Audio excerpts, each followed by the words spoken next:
Problem number 3.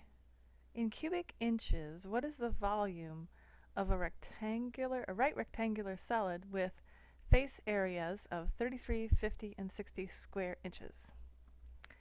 All right. Well, here's our little uh, our little rectangular solid over here, and I'm actually going to label. We'll label this as the width. We'll label this as the length, and we'll label this as the height. Okay. That should look more like an L, shouldn't it? Looks kind of like an E. All right.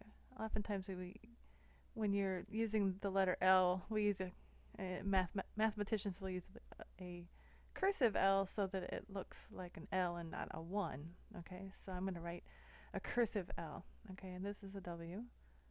Don't know if it looks like a W, but there's a W. Width, length, and height. And we know that the volume is just, so the volume is just equal to the width times the length times the height. Okay, so if we know all those, we can solve this problem. But we're not given the width, the length, and the height. We're given the face areas.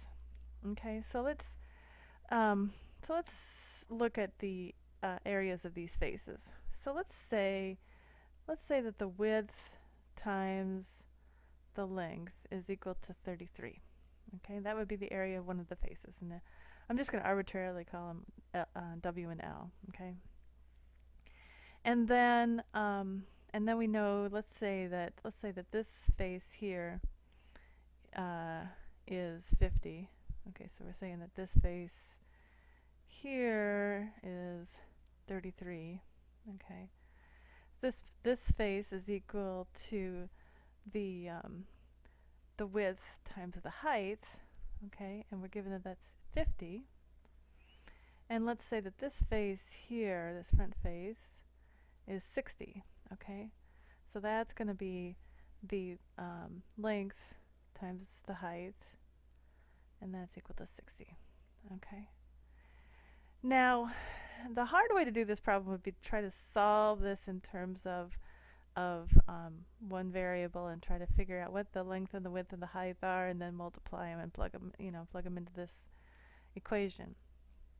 But the easier thing to do is if you recognize that if you take the width times the length times the width times the height times the length times the height, you end up with, you have two w's, so you get w squared, and you get, you have two l's, so you'll have l squared, and then you have two h's, h squared, which is equal to WLH squared.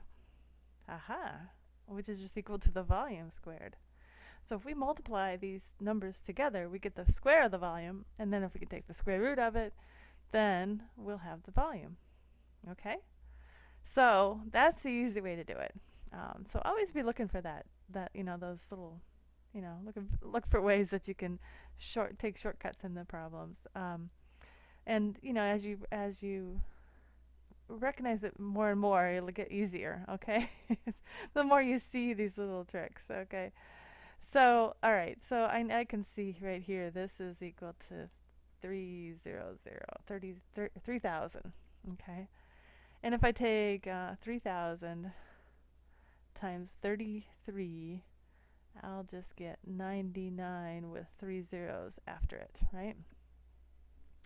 So V squared is equal to 99,000.